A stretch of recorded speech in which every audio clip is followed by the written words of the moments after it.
தெலுங்கு படத்தை பண்ணிட்டான், ஒன்றும் பிரச்சனை இல்லை. படத்துல ஒரே தான் என்னடா 9 இருக்கு அப்படின்ற டக்குன்னு எடுத்துறாங்க. பார்த்தா ஒரு தலை பின்னாடி மறைஞ்சு. Movie is very nice. We can watch twice or thrice. Jai Shri Ram! Jai Shri Ram! Jai Shri Ram! Sitaram. Very nice, చాలా బాగుంది. Movie super hit and average. 1,000 crores easily for this movie. Nice, very nice. Yeah, we hope it will be 100 days for this year. Very nice, చాలా బాగుంది. No lag, super.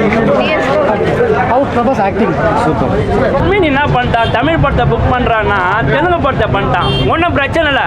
படத்துல ஒரே தான் ஜெய் ஸ்ரீராம் இது மட்டும் தான் இருக்கிறதுனால சின்ன சித்திரவாளு அப்படின்னாங்க. நான் டக்குன்னு லூவை கட் பண்ணி கேட்டோன்னே எனக்கு ஈஸியாக இருந்தது.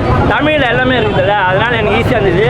படம் வந்து எங்கள் தாத்தா வந்து டெஸ்ட் மேட்ச்சில் ராமாயணம் பார்த்தாரு, எங்கள் அப்பா ஒன் டே மேட்ச்சில் பார்த்தாரு. நான் இப்போ 2020 பார்த்த மாதிரி இருந்தது இந்த ராமாயணத்தை.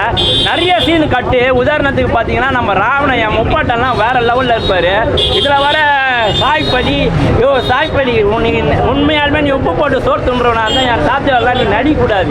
நீ வந்து என் தமிழர்கள் நடிக்கிறது வந்து ஏடா படம் முடிச்சது அப்படின்னு சொல்லிட்டு மேடியை கலாச்ச. அதே விக்ரம் வேதா படத்தில் அவரோட கேரக்டரை எடுத்து பண்ணுறேன். இன்னைக்கு மறுபடியும் ராவணனை எடுத்து பண்ணுறேன். இதுக்கு பதிலாக சல்மான் கான் சாரோ இல்லை ஷாருக் கானோ பண்ணியிருந்தா படம் இன்னும் சூப்பராக இருந்திருக்கும். நல்லா தான் இருக்குது. பட் இந்த ராவணனை காட்டுறப்ப 10 தலையாக காட்டுறாங்களே, டக்குன்னு 1 2 3 4 5 6 7 என்னடா 9 இருக்கு அப்படின்ற டக்குன்னு எடுத்துடுறாங்க. பார்த்தா ஒரு தலை பின்னாடி மறைஞ்சு கேட்டால் நம்ம கிட்டே சொல்லுவானுங்க. சரி ஓகே, ஆனால் பார்க்கலாம், படம் நல்லா இருந்தது. அந்த கருத்துக்கள்லாம் நம்ம எதிர்பார்க்க முடியாது. மொழி ஒரு பிரச்சனை இல்லை, ஏன்னா விஷுவலைஸ் தான் படம் நல்லா இருக்கிறதுனால ஃபுல்லாக ஜெய் ஸ்ரீராம் ஜெய் ஸ்ரீராம் சொல்கிறதுனால நம்மளுக்கு மொழியே தேவை கிடையாது.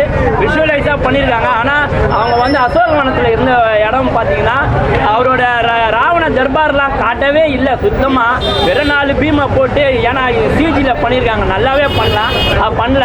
அதே மாதிரி அசோகவனத்தில் மட்டும் எடுத்துட்டு இருந்தா அசோகவனம்னு இருக்குல்ல, அதே மாதிரி அந்த பொம்பளை அங்கே அது சீதா தேவி அங்கேயே உட்கார வச்சுருந்தாங்க. மற்றபடி வேற ஒன்றும்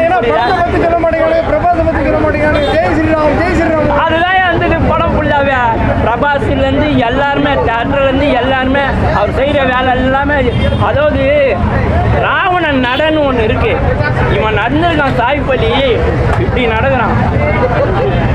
நான் பின்னாடி பயிர் சொன்ன மாதிரி வயிற்றுச்சல் ஆயிடுச்சு. என் முப்பாட்டன் ராவணன் எப்பேற்பட்ட ஆளு, நீ நடக்கிற வந்து இதெல்லாம் நடைமுறைக்கு ஒத்துக்க முடியுமா?